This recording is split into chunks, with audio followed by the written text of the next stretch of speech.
Hi, this is me from the future. I've already filmed this video and I'm now realizing that I never said hi. I've never done like a sit down and talk type of video before, so I kind of just forgot. But here I am now saying hi. Also, I know my hair looks like shit right now and in this video because we're in the same 12 hours, so I'm hoping we can just move past that. But yeah, I just wanted to have an actual intro. Enjoy!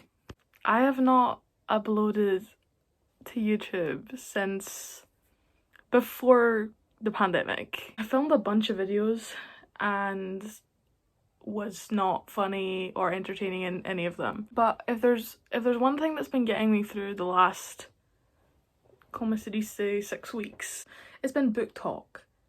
I am obsessed with videos about books. I almost watch more of them than I do reading books. That inspired me to make my comeback a book video. And also I was just feeling depressed today. So I thought, why not do what I love to do, which is talk about books. I'm going to be doing the mid-year book freakout tag. Don't know what the freakout part means, but we're going to be doing it. First, a few disclaimers. I took this idea from Emmy. I'll put her name here, or here I think. She's my favourite book talker. I love her. If you like videos about books or reading in general, please check her videos out. Like, genuinely, she's so entertaining and I could listen to her talk forever. Also, if I talk shit about a book you like, please feel free to message me. Like, let's have a discussion. I want to discuss. I mean, I already know Kian and Gemma are going to be pissed about one of these, but it's fine. Okay, let's just dive right in. I've also not prepared this, so it's kind of just going to be me reading the questions and then finding a book. But, question 1. Best book you've read so far this year? Oh my goodness. I think I'm going to go with Normal People by Sally Rooney. This is one of the first books I read this year. I think this is the second book I read this year. And this is the first year that I'm actually properly reading again. Like, I read like 5 books at the end of last year, but this year was when I properly started reading again. And this book made me say, oh yes, I want to do this all the time.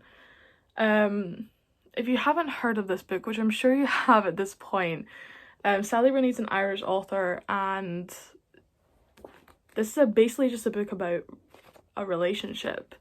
That was a really bad description. Normal People is basically a book about 2 people, normal people, who kind of have a romance started in high school, and it takes you all the way through to very many years later, like after uni, amount of years later. I just love this because the way Sally Rooney writes characters is unreal. Like, I fell in love with both these people, and they're not even great people, really. Like, they're very flawed.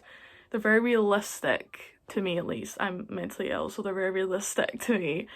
And I genuinely cannot recommend this enough. If you like character-driven books, like, read this. Like, read it. Because you will have a breakdown. The next question is best sequel that you've read so far. I don't think I've read a single sequel. Closest I can get to it is the prequel of The Hunger Games, which is The Ballad of Songbirds and Snakes by Suzanne Collins.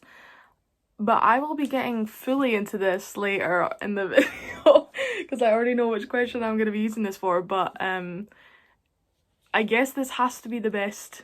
It's not a sequel, it's a prequel, but because I haven't read any more. So, new release you haven't read yet but want to. This is a good one. Okay, I'm back. I had to do some searching in my to read list.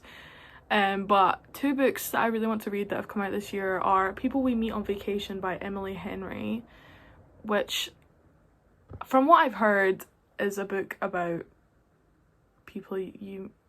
Do I need to explain that one? And also Clara and the Sun by Kazuo Ishiguro. I'm so sorry if I said that wrong. I'm really bad with names. That's like, I think it's this dystopian book, and I really want to read a good dystopian book. So I'm very excited to read those. Let me know if you've read them, because I will be looking to purchase. Question 4 is most anticipated release for the second half of the year. I really hate to say it, but I think, honestly, it's Sally Rooney's new book. Yes, Sally Rooney's new book, Beautiful World, Where Are You? I probably am gonna talk about Sally Rooney way too much for someone who has literally 2 novels out, but like I'm so excited because I read Conversation with Friends recently and I'm like having literal withdrawals from her writing. Every time I read another book after I read Sally Rooney, I'm like, why isn't it as good? Side note, but I definitely shouldn't have done this on a day where my throat is fucking sore. No. Yeah, I'm sure there's some others from the second half of the year that I'm looking forward to reading, but I definitely didn't prepare for this enough. So follow me on Goodreads if you can see what's in my to read list. Question 5, biggest disappointment. So back to this. If you know me in any way, shape, or form, you know that The Hunger Games is like my favorite series of all time, book and movie. So fair to say that I was excited to read this. And then it was just not good. It just wasn't good. Yeah, just for some background, the premise of this book, if you didn't know, is about President Snow in his like teenage years. He's a mentor for one of the original Hunger Games. And that's basically what it's about until it's not. And then, I mean, it's long. There's a lot that happens in this book, but that's basically the premise. President Snow is like one of my favorite villains of anything ever. I just find him so creepy and I think he's amazing. So the thought of like a villain origin story for him is like incredible. And then there's just like wasn't his villain origin story like at all. It didn't add anything to the world of the Hunger Games. It didn't add any depth to Snow really, like at all.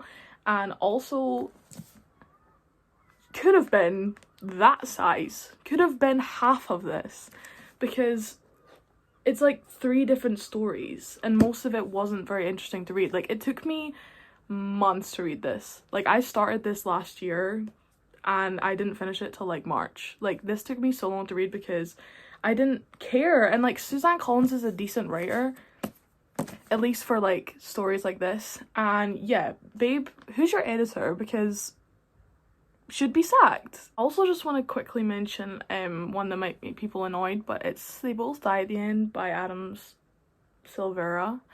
Yeah, this just did not do it for me. I wanted to cry so bad. But yeah, if you didn't know what this book is about, it's actually a very cool idea, and it's about in a world where you find out you're gonna die around about midnight the day you die, you get a phone call saying you're gonna die today and you can't do anything about it, you just are.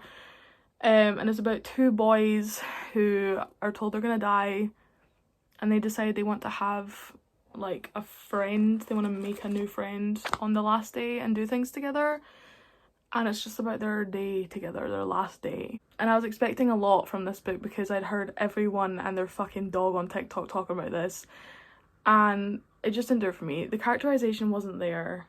There was like, I didn't believe their connection. I didn't believe that they really cared about each other that much. And I had no reason to believe. And also there was a bunch of like random plot points that never came to anything. They were just in there like to fill up space. I have like a lot of reasons why this is a miss for me, but I won't bore you with them because I think most people like this book, so they don't want to hear me shit on it, which is so fair. I get why people would like it. I just personally, I really like a character driven book, and this did not give it to me. And it also is such a cool idea, and I'm really sad that there wasn't more care put into the characters. Anyway, biggest surprise is question 6. I'm gonna do a good and a bad surprise.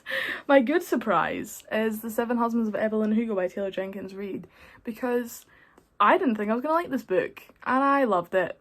Yeah, if you didn't know, this book is about Evelyn Hugo, who is an old 60s Hollywood film star, and it's basically about her life. She decides to have someone write a book about her life before she dies, so she hires an up-and-coming journalist to write a novel about her, and it basically just goes through her life, and it's surprisingly so fucking interesting. That just didn't sound like something that would appeal to me, and then I read it and I was like crying and like was so into the story, and I honestly wish there was more. I wish I could read more. My negative surprise, I guess this is also biggest disappointment. I had a lot of disappointments this year, was Spoiler Alert by Olivia Dade. The reason this was a surprise was because I found this book as I think it was like the top voted romance book of last year on Goodreads. It's about a 30-year-old plus-size woman who is into fan fiction, and she speaks to this guy online, and then it turns out the guy is, this is not a spoiler, this is the plot of the book, the guy is the actor in the show that she writes fan fiction for, and he also writes and reads fan fiction about his character in the show. They're like 35 years old, which is totally fine, but it was so cringy. It really was. I thought I would like it because I'm plus size and I never read about plus size people in books, but oh my god, I may never again because I am scared because of this book. It just didn't do it for me. Maybe if you're really into romance, this is fine, but maybe I'm just not, because it took me a lot to get through this book, but I understand why people like it, just not for me. Next question is favorite new author. Do I really have to say it again? It's Sally Rooney. It's Sally Rooney.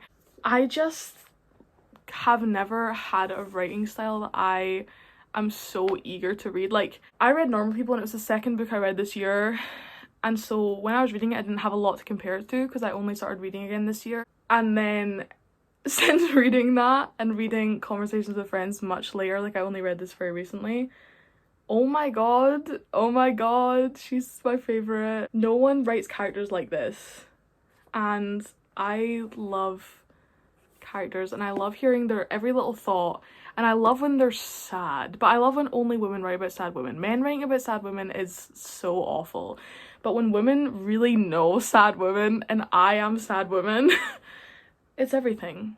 Honestly, nothing happens in her books. Like, hardly anything happens. They just change settings every once in a while, but the relationships are so interesting and the characters are so interesting. I know a lot of people dislike her writing style. She doesn't use quotation marks, but I would not let it put you off. If it's disorientating at the start, I promise it gets easier and you get used to it, and it's so worth it. At least it is for me, because I love her writing so much, and I'm so excited to reread Normal People because I'm in love with Connell. Question 8 is kind of weird. It's newest fictional crush. Honestly, no one. But if I had to pick someone, I guess it would be Connell from Normal People, because I am kind of in love with him, but he's also just as mentally deranged as me, so I think we couldn't be together. But I guess I am in love with him, so that still counts as a fictional crush. The next question is newest favorite character. This is a hard one because, again, I haven't read that many books, and I can't mention Connell from Normal People again. I just physically can't.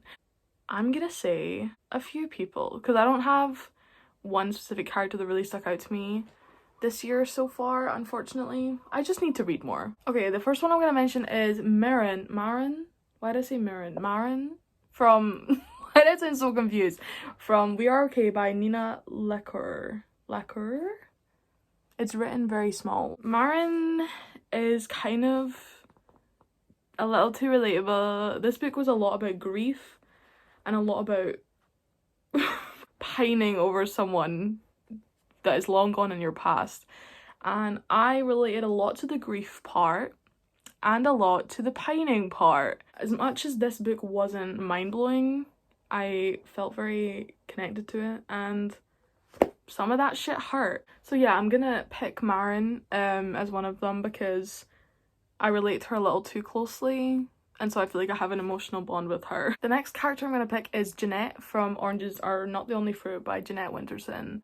Just for some background, this is a book about basically just about a girl's life. She grows up in a very religious family. There's a lot about self-discovery, and yeah, it's basically about growing up in a very religious environment.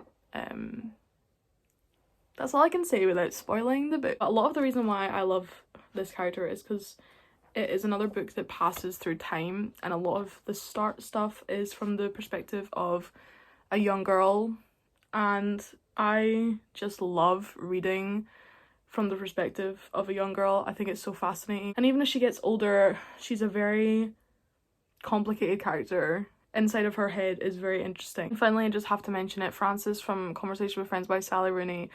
Sally Rooney literally writes from the inside of my brain. She writes her characters and she takes things from my brain and puts them in there, and that I just Okay, moving on. Number 10, a book that made you cry. I think that The Midnight Library by Matt Haig made me cry because I was reading it on no sleep. Like, I stayed up all night one night because I have insomnia. That wasn't a choice. And I just read this whole book. In my sleep-deprived head, I cried near the end. I did. I remember now. There's a bit that made me cry. It's not an entirely emotional book, but it is quite hard-hitting when you're on no sleep and you're kind of delusional. So yeah, this book definitely got me at one point. Question 11 is a book that made you happy.